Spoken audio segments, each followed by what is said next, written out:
सोनू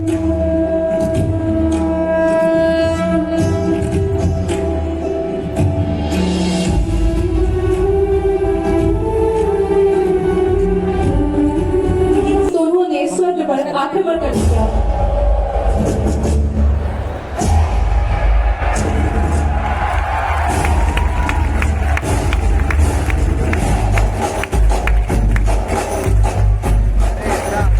महायुद्ध के बाद असुरों ने शक्तिहीन हुए देवताओं को पराजित कर स्वर्ग पर अपना आधिपत्य स्थापित कर लिया।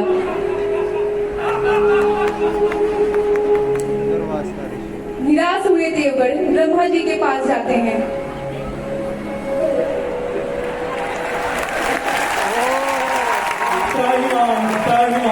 हे ब्रह्मदेव, हमारी रक्षा कीजिए प्रभु। दैत्यों ने स्वर्ग पर अपना आधिपत्य स्थापित कर दिया।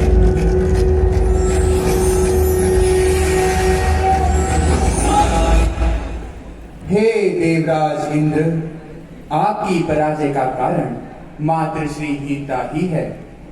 देवी लक्ष्मी को पुनः प्रसन्न करने के लिए आप सभी भगवान नारायण की शरण में जाएं।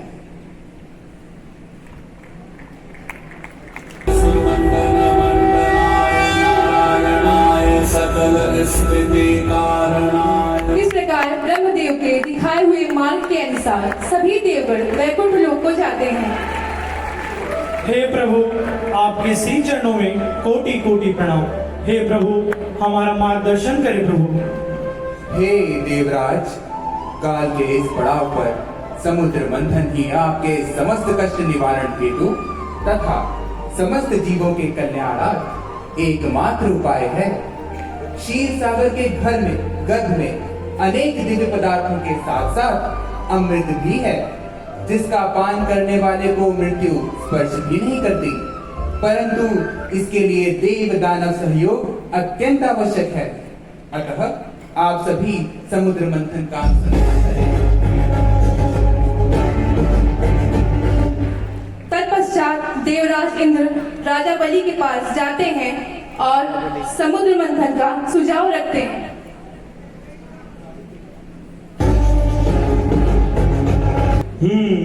इंद्र, स्वर्ग लोक के स्वामी को समुद्र मंथन की क्या आवश्यकता?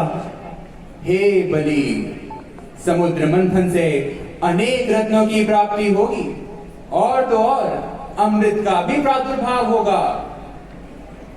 अमृत का लालच पाकर बलि समुद्र मंथन के लिए तैयार हो गया।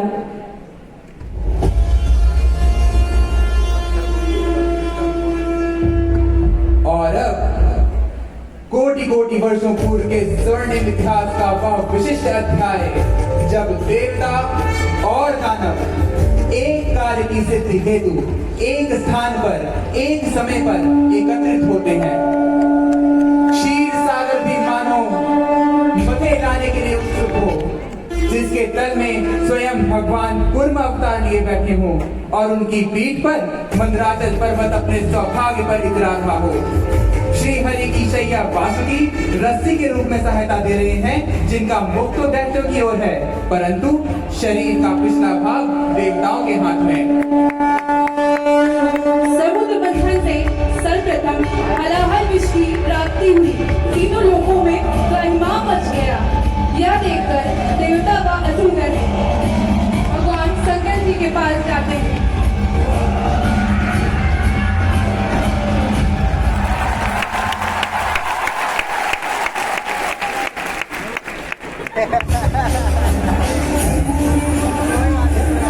रक्षा प्रभु रक्षा, कालकूट नामक विष ने तीनों लोगों में हाहाकार मचा के रखा है। हमें इस असीम विकट परिस्थिति से मुक्ति दिलाए महादेव। हे महादेव।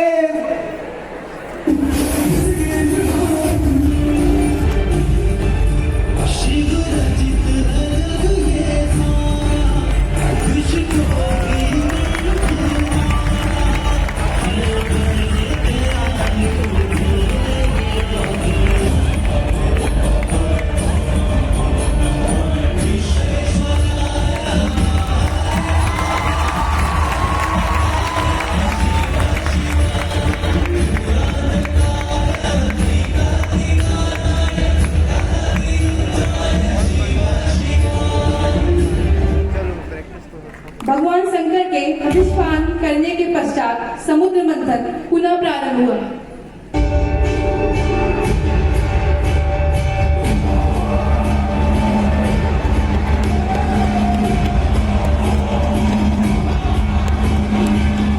इसी क्रम में कामदेव गाय, उच्चश्रवा घोड़ा, मां देवी लक्ष्मी आदि 12 रत्न प्राप्त हुए। अंत में श्री धन्वंतरी अमृत का कलश लेकर के प्रकट होते हैं।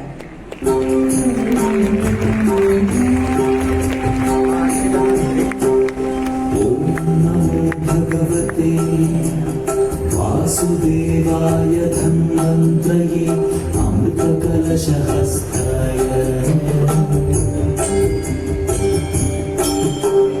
सर्वामय विनाशनाय त्रैलोक्यनाथाय श्री महाविष्णवे नमः। वह पात्र दैत्यों के मध्य विवाद का विषय बन जाता है और सभी दैत्यों में अमृत को पहले ग्रहण करने की होड़ मच जाती है। इतने में ही श्री हरि मोहिनी के रूप में देवदानों के मध्य प्रकट होते हैं। दैत्यों की शुद्धि से अमृत वितरण का उपयोग कर लेंगे।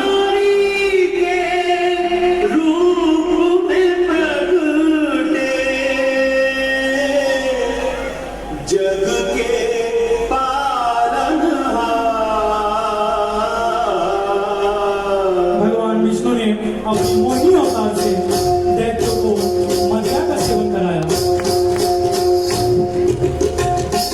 देखो आज लियो हरि रूप एवं देवताओं को आज लियो अमृत का रूप वितरण कराकर उन्हें श्रीता एवं सत्यता को दूर किया। नाच नचाए जो इस जग को नाच नचाए। देखो उस तट पर आंधी जलिया जनक जनन चुमक छनन जनक जनन चुमक छनन। देखो आज लियो रूप मोहनिया।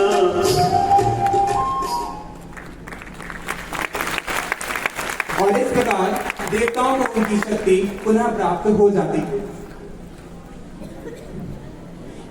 एक बार फिर इस महासंग्राम में देवताओं ने असुरों को हराकर पुनः स्वर्ग पर अपना आधिपत्य स्थापित कर लिया। और भगवान विष्णु की अनुकंपा से देवताओं को अमृत पान का भी सुअवसर प्राप्त हुआ। इस समुद्र मंथन से हमें अपने जीवन आदर्शों में बहुत कुछ सीखने की चेष्टा मिलती है।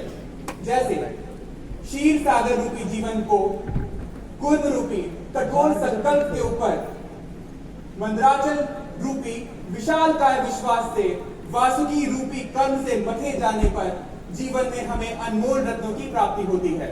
और हमारे पूजनीय आचार्य जी का जीवन भी तो ऐसा ही है। जीवन मरण के इस चक्र में जीवन वह पड़ाव है जहां पर पुरुष सुख दुख इच्छा मोह आदि का त्याग कर इनके बंधनों को सुलझाता हुआ उस दुर्गम मार्ग की प्राप्ति की ओर अनुभूत के ओर उद्धृत होता है, जिसकी इच्छा में हम सभी जन्म लेते हैं। और इसी कड़ी में मैं अपनी स्वरचित 4 पंक्तियां आप सभी के समक्ष और आचार्य जी के श्री चरणों पर अर्पित करना चाहता हूं कि पुरुषार्थ अटल बल बुद्धि सम सुंदर चरित्र का वरदान लिए। पुरुषार्थ अटल बल बुद्धि सब सुंदर चरित्र का वरदान लिए। लक्ष्य था भीषण पर भय नहीं, बहुत सहजता से ही प्राप्त किए। आयुर्वेद की वो ज्योति पावन, आयुर्वेद की ज्योति वो पावन जिसे रवि सम विस्तार दिए। आयुर्वेद की ज्योति वो पावन जिसे रवि सम विस्तार दिए। औषध का वो ज्ञान अमर जिसका विश्व में संचार किए, ऐसे परम पूज्य स्वामी बालकृष्ण जी महाराज के चरणों में शत शत नमन के साथ मैं सुरेश दुबे अपने पूरे दल के साथ आप सभी से आगे लेता हूँ। ओम। जोरदार अभिनंदन इस मंचन के लिए। और जो हमारी भारतीय ऋषि परंपरा है